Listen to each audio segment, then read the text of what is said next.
Well, hello, everybody. This is Maximus Uncensored, and I'm your host, Maximus.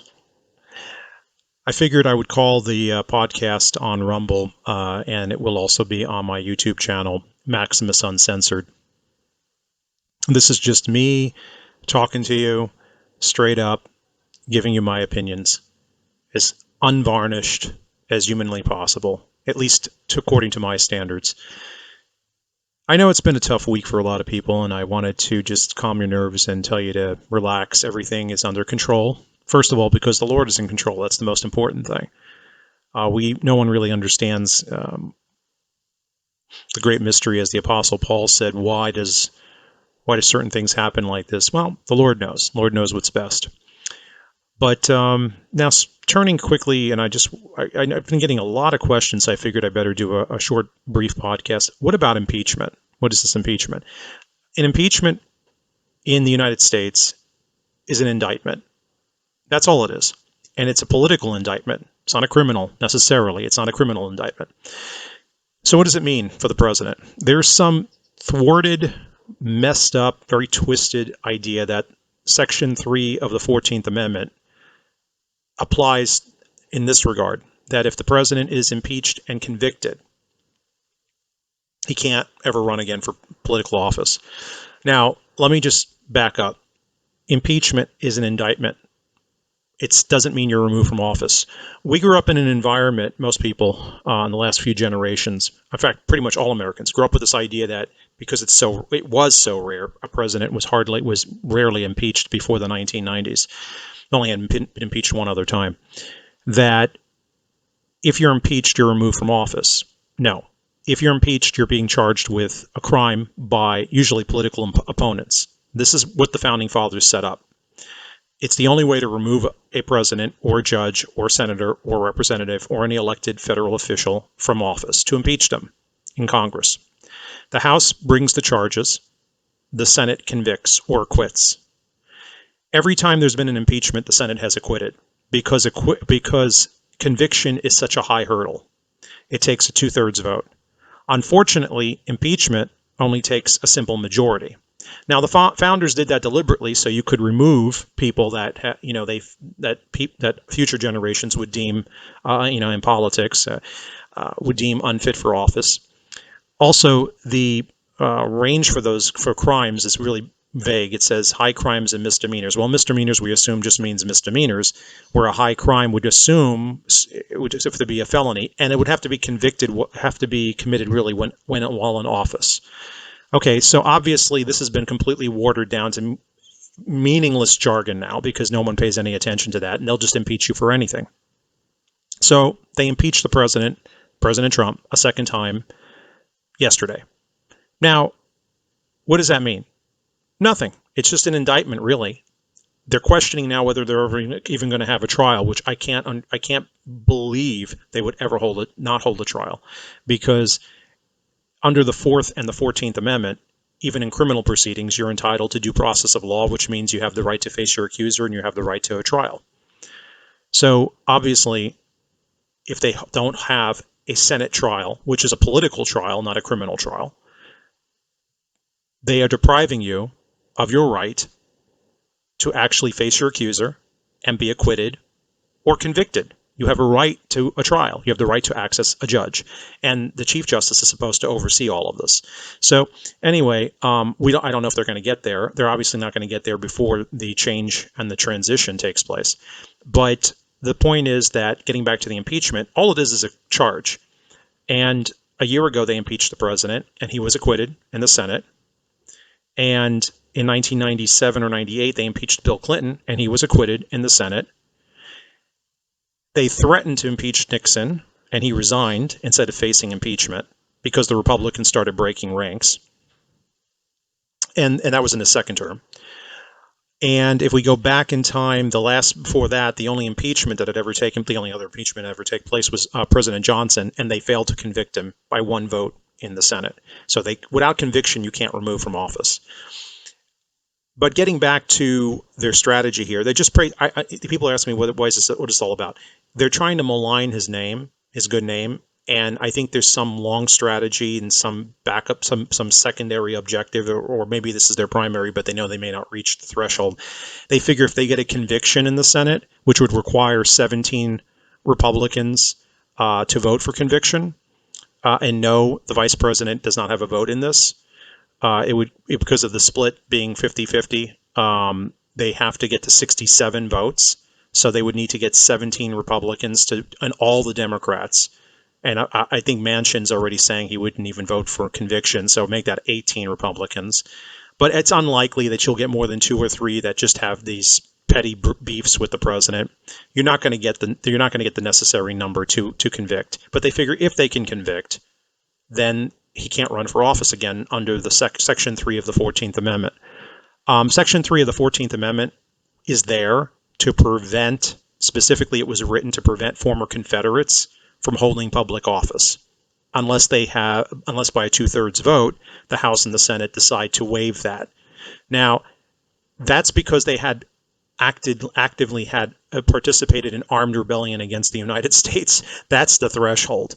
Not telling people to come and peaceably protest, because this whole nonsense that the president incited an insurrection. First of all, that wasn't an insurrection; it was a riot based on BLM and Antifa standards. That's a riot. In fact, that was just an ordinary riot.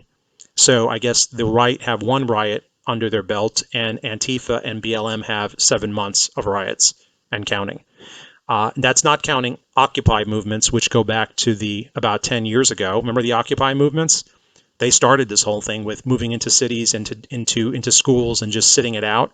And then we can trace their lineage, those neo-beatniks, all the way back to the hippies of the 70s, in the 60s, which used to do peace sit-ins, right? Nonviolent in some cases, most cases, sit-ins in different areas, which were occupies. Those are the ancestors of Occupy. So, when you think about and don't even get me started on the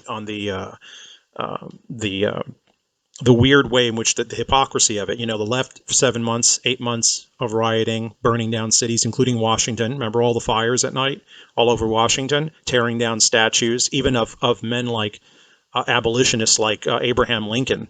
I mean, just tearing down statues. I mean, it's just outrageous, damage to public property, billions of dollars. Don't forget about the fact that a lot of them, many of them, people that participated in those riots, were probably also equally frustrated that they can't find a job and they can't work. I often think that has a lot to do. Well, you can't find a job and can't work in this environment, especially because they've shut down half the U.S. economy. So these Democrat-run states have had a lot of problems, but that's okay. That's peaceful. That's peaceful protest. People have pushed the limits. I mean, I invite you to go on YouTube or anywhere, really, and I'm sure even here on Rumble, where they have some people have done supercuts of all of the liberal hosts on these evening news shows excusing the behavior of Antifa specifically, which is a terrorist organization, in my opinion. It should be labeled a terrorist organization. I know many people say the president already did it. He didn't do it. I invite you to go and research it. It's not a terrorist organization. Antifa should be a terrorist organization. It's not. The president has threatened to do that. He never did it. I think as recently as October, he said he was going to do it. He never did it.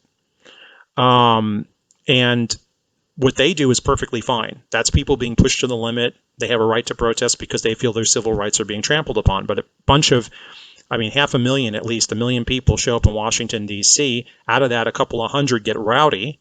Within that, there's probably 50, 60, 70, maybe 100 or more instigators who are probably Antifa. And they're let in. All of them are let in. Now, you watch, I'm talking about the outside, the gates are open. I've seen the clips. That all happens. They get rowdy.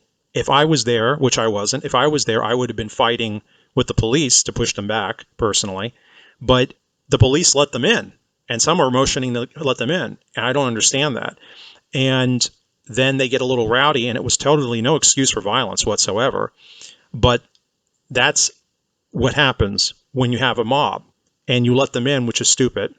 They get rowdy because they're frustrated. And as Professor Eastman said, they're being instigated, really, not because they're frustrated. But I'm talking about the larger amount, the 500,000 that were there that were peaceful. No one ever pays any attention to them. And as Professor Eastman said, they have a right to protest because the institutions of government, judges, state legislatures, Congress is not listening. So what avenue do you let them? Under the First Amendment, they have the right to peaceably assemble, to petition a redress of grievances, not burn down neighborhoods, not tear down statues, not siege the Capitol. But this wasn't an insurrection. This wasn't, if people were plotting to do some damage, that's a conspiracy, but that's not an insurrection. This is not an insurrection is what the South did during the Civil War. That's an insurrection. So this idea that the president incited an insurrection is totally divorced from reality. He had nothing to do with that. And those 200 or so people that whatever it was that actually invaded and did damage, they should all be brought up on charges, whether they're right wing or left wing. But let's not forget where this started. This started because for a year, the left has looked the other way and excused the behavior of instigators, of criminals, of violent protesters who have killed police officers, who have shot Trump supporters, who have raided businesses, who have caused billions of dollars in damage. And let's go back 10 years. Their roots are in Occupy movements, kids who are out of work, who come out of their basements long enough to sit down and occupy different businesses, mostly peaceful, mostly peaceful, but still, that's the roots of it. This is the type of thing you have, this type of disorder. And we're not even talking about what they did in Portland, for instance, these no police zones. I mean, who even allows no police, no law zones run by self-proclaimed czars, if you would, of the area? I don't even know what they were calling themselves anymore. There were a couple of them that were these self-proclaimed czars, which were basically glorified pimps and hoodlums. But that's what you get. You let the genie out of the bottle, and you get what happened, unfortunately, on January 6th, which was very, very wrong. And I condemn it, and everybody should condemn it. Not the peaceful protests before time, not the people rallying for Trump. That's perfectly fine. That's the nation's capital. People should be allowed to go to the nation's capital and peaceably assemble and protest. That's their right, whether you're right or left wing. I'm all for free speech, but we don't get violent over it. But still, none of this would have happened, I think, in my opinion, if any federal court would have allowed an open, honest dialogue. If Congress would have just allowed an investigation, authorized an investigation. But that's part of another conversation, and if you want me to talk about that, we can talk about that at a later date.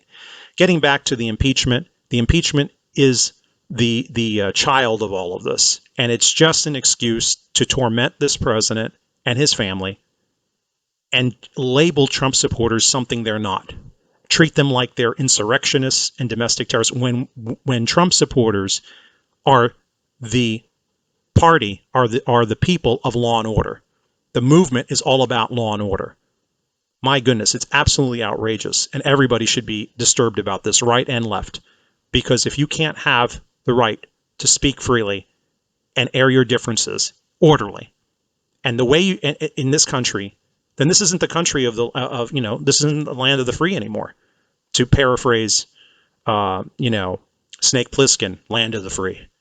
Remember when he said that? I think it was an Escape from L.A. I mean, he was being cynical about it. It wasn't anymore the land of the free. So, but we've been through tough times in our history, and this is just another tough time. We'll get through this. Our Constitution is resilient. We're constitutionalists. We know the founders had foreseen many, many, many, many things. The Lord gave them that wisdom, and we'll get through this through the constitutional process. And now back to the president. He will be acquitted if tried in the Senate. They don't have the votes, and then he will be able to run again for president in 2024 if he chooses to do so. And this idea that they're going to stop him through some perversion of the 14th Amendment, Section 3, is ridiculous. It wasn't written for that. You'd have to be literally brought up on criminal charges for insurrection and convicted in a criminal court. Impeachment is not going to get you there. You can impeach and remove a person from the presidency, and he can come right back and run again. And they're just trying to do this. And let me tell you, it's not going to work. It simply isn't going to work because of the historical constructs and interpretation of that section of the 14th Amendment. No federal judge in their right mind. Now, I know you're going to say all these judges have let us down. I think because a lot of them are afraid right now to do the right thing. But nevertheless, he would be acquitted. And he would be allowed to. There's no way. The only thing you need to do, the only only requirements in the Constitution to run for president is that you be over 35, 35 and over, a natural-born U.S. citizen, lived in the country for 7 years, and have not held the office of president more than twice. Okay, and he's only a one-term president, and he can run for re-election. And that's it. And he did not lead, or he wasn't actively participating in armed rebellion against the United States under Civil War standards of interpretation. Absolute lunacy. Okay. And you'll say to me, well, you'll be cynical and you'll go, I don't believe it. It's all done. And listen, I know there are a lot of cynical people out there. I can get cynical at times. I get more sarcastic than cynical, but I'll tell you, I have a lot of faith and I have a lot of optimism because my faith is in the Lord, not in man. It always has been, always will be. And it should be for you too. And like I tell people sometimes, if you pray, pray. And if you don't, maybe you should start, because that is the foundation of our republic. And it's also what I'm going to leave you with on this broadcast of Maximus Uncensored. I hope you enjoyed it. If you enjoyed it, please do support me. I'm totally independent, and you can follow me on Twitter at Maximus _4 EVR, on Gab, same, at Maximus _4 EVR. I'm also on Parler when they're up and running again, at Maximus 4 EVR. And if you support me, if you want to support me, you can actually do so through PayPal. And my PayPal link should be under the description on this video. And it will also, like I said, I'll post it on my YouTube channel, be on my Rumble channel. And you can also access it through my main Twitter account, and it should be posted on my Gap. Anyways, God bless yous. I love yous. And remember, keep the faith. Talk to yous later. Ciao.